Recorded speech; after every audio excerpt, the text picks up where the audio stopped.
বৌরানী হেসেলে সবাইকে স্বাগত। আজ আবারও একটি নতুন রেসিপি নিয়ে আপনাদের সামনে হাজির হয়ে গেছি। আজ আমি বানিয়ে দেখাবো এগ স্যান্ডউইচ। খুব সহজ পদ্ধতিতে এটা তৈরি করব। চলুন দেখে নেওয়া যাক আমি কিভাবে বানাচ্ছি। প্রথমে আমি এখানে 3টে ডিম সেদ্ধ করে নিয়েছি। এবার একটা কাঁটা চামচের সাহায্যে আমি এটাকে ম্যাশ করে নিচ্ছি।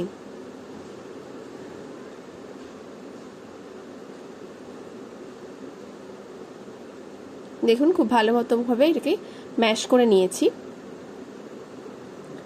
এবার এখানে দিয়ে দিচ্ছি প্রায় 1 চামচ মতো মেয়োনিজ।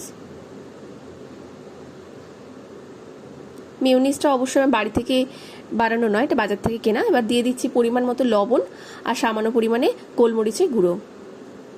আর একই সাথে দিয়ে দিচ্ছি একটা ছোট করে আমি পেঁয়াজের টুকরো করে নিয়েছিলাম, সেটাকেও দিয়ে এটাকে ভালো করে মিশিয়ে নিচ্ছি। সব কিছু খুব ভালো করে মেশানো হয়ে গেছে। ব্রেডের যে মাঝখানে আমি এটা দেব যে পুরটা, সেটা তৈরি হয়ে গেছে একদম। এবার আমি ব্রেডগুলোকে নিয়ে নিচ্ছি।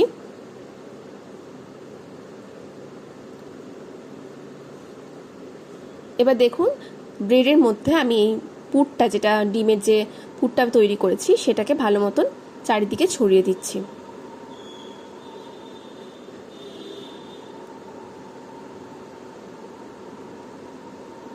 ভালোভাবে ছড়িয়ে দিলাম।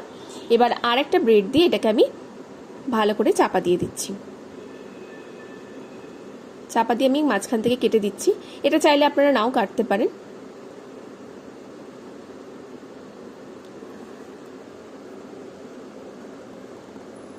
একইভাবে বাকিগুলো বানিয়ে নিচ্ছি। খুব সহজে তৈরি হয়ে গেল। আর আপনারা বাচ্চাদের স্কুলে টিফিনের জন্য এটা দিতে পারেন, নিজেরাও ব্রেকফাস্ট হিসেবে এটা ব্যবহার করতে পারেন। খুব সহজে তৈরি হয়ে যাবে। আর আজকের রেসিপি কেমন লাগলো অবশ্যই আমাকে জানাবেন। ভালো লাগলে লাইক কমেন্ট